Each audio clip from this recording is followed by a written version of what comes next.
இயேசு அதிகமாக தனி ஜெபம் பண்ணியிருக்கிறார். பார்த்துக்கொள்ளுங்க. கூட்டு ஜெபம் வேற, தனி ஜெபம் வேற. அவர் மலை மேலே ஏறி வந்து தான் அவர் சீசர்கள் என்ன செய்றாரு, தேர்ந்தெடுக்கிறார். ஒரு பிளான் போடுறாரு. பிளான் போடுறதுக்கு முன்னால மலை மேலே ஏறி தேவனோடு உறவாடுறாரு. அதுக்கப்புறம் தான் பிளானு, அதுக்கப்புறம் தான் திட்டம், அதுக்கப்புறம் தான் சித்தம். புரியுதா உங்களுக்கு? அப்ப ஏறணும்.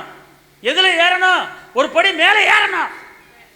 தேவ பிள்ளைங்க, கடந்த ஆண்டு ஒரு படியில் நின்றீங்க, அந்த படியில் நிற்க கூடாது. 24 வருடம் வந்துருச்சு, இந்த படியில் நிக்கிறீங்க. அடுத்த படிக்கு நீங்க வரணும். அடுத்த படிக்கு மேலே ஏறணும்.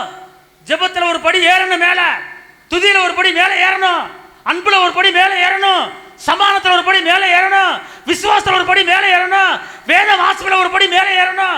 படி மேலே ஏறிக்கிட்டே போகணும். அப்பதான் அவர் உங்களோடு இடைபடுவார், உங்களோடு பேசுவார், உங்களுக்கு திட்டத்தை சொல்லி தருவார், உங்களுக்கு ஆலோசனை கொடுப்பாரு. நீங்க இருந்த இடத்துல இருக்கக்கூடாது. ஒரு படிக்கட்டு ஏறுறீங்கன்னா மேலே போக போக தான் இந்த இடத்துக்கு குறிப்பிட்ட இடத்துக்கு போக முடியும். அதே போல உங்க வாழ்க்கையில அந்த படிக்கட்டு ஏறணும். ஜெபங்கிற ஒரு படிக்கட்டு, அதுல ஏறணும், அதிகமாகணும்.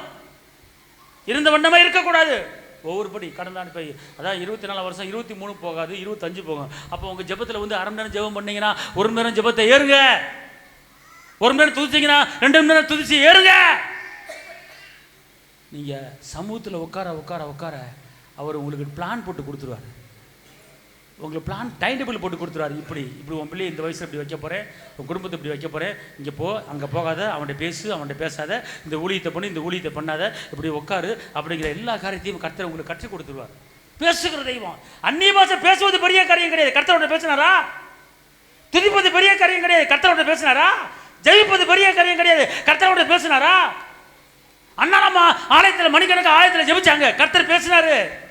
எஸ்ராஜ்யத்தை தூச்சாங்க 3 நாள், கர்த்தர் பேசினாரு. ஆபிரகாம் தேவ சமூகத்தில் விழுந்து கிடந்தாரு, தாவீது விழுந்து கிடந்தாரு, யாக்கோபு விழுந்து கிடந்தாரு, பேசினார். எல்லாம் தேவனுடைய வார்த்தை கேட்டவர்கள், தேவனுடைய வார்த்தை கேட்டு நடந்தனால அவர்கள் எழுப்பினார்கள்.